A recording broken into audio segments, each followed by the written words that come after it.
What's up, what's going on, legends? Welcome back to the channel. In today's video, I'm bringing us a quick mission guide for the Black Mouse faction tier 4 mission here in season 4, known as Profit and Pain. But before we dive into it, if you guys do enjoy this content at any time or find this video helpful in any way, make sure to show your support for the channel by going down below and smashing that like button. Let's go ahead and throw an easy goal of 150 likes on today's video, as well as if you would like to find your way back to the channel for more Call of Duty content, make sure you just do it, that subscribe button, also that notification bell so we don't miss new future videos. Alright, so this mission is going to be 2 parts, and you guys could complete it on Al Mazrah, Ashika, or Vondel. Part 1 is asking us to infill without any teammates, without any weapons.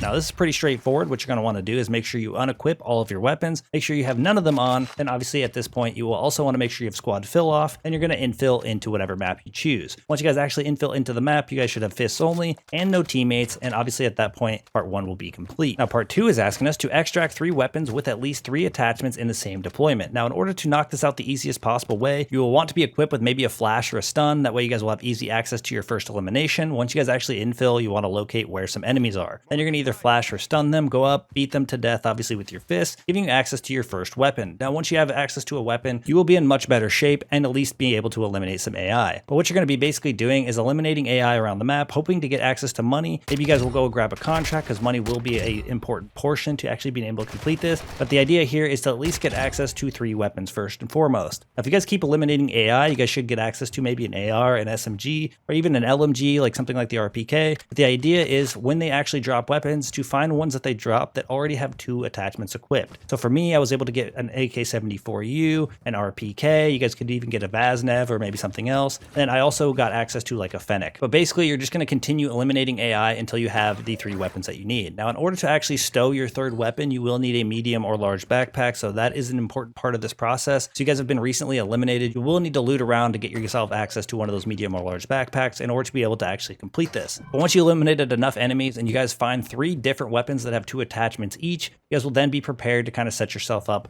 for the 3 attachment weapons. Now, the main reason for going ahead and getting access to 3 weapons that already have 2 attachments is once you guys actually have these, you will only need to add an additional single attachment to each of these to put them at that 3 attachments. So that will obviously cost you significantly less than maybe getting access to weapons that don't have any attachments at all, because then at that point, maybe you'd have 3 of them, you would need 9 attachments. That would cost 3,000 for each of those attachments, putting you at around 27,000. This way, at least if you have 3 weapons and they only need 1 attachment each, you're only looking at about 9,000 that you would have to save up. Unless, of course, you needed a medium backpack, then you could use something like maybe 14,000. At this point, once you have the 9,000 that you need and the 3 weapons that all have 2 attachments, you guys will then head over to a nearby buy station, and near a buy station is always going to be a workbench. You guys are going to head over to the workbench. This is where you're going to be able to add or remove attachments. You guys will then go into each of these individual weapons and add an attachment. Now, it doesn't matter what you add. You guys could add anything you want. Maybe you want to put something on important and save these as contraband weapons, but you guys are going to add an attachment that it doesn't already have on. That will obviously only cost you 3,000. You'll move to each of the individual weapons, adding an attachment to each of these. You can then confirm that they do have 3 attachments on each of these weapons. Once you guys have access to the 3 weapons, you've gone over to this workbench and you've put the 3 attachments on it. The only thing left to do with these 3 is to exfil them safely. So at this point, I definitely recommend getting a rescue hostage contract if you can, as it is always an easy way to sneak off the map. Either way, you guys will go over to your nearest exfil these 3 weapons that now have 3 attachments safely.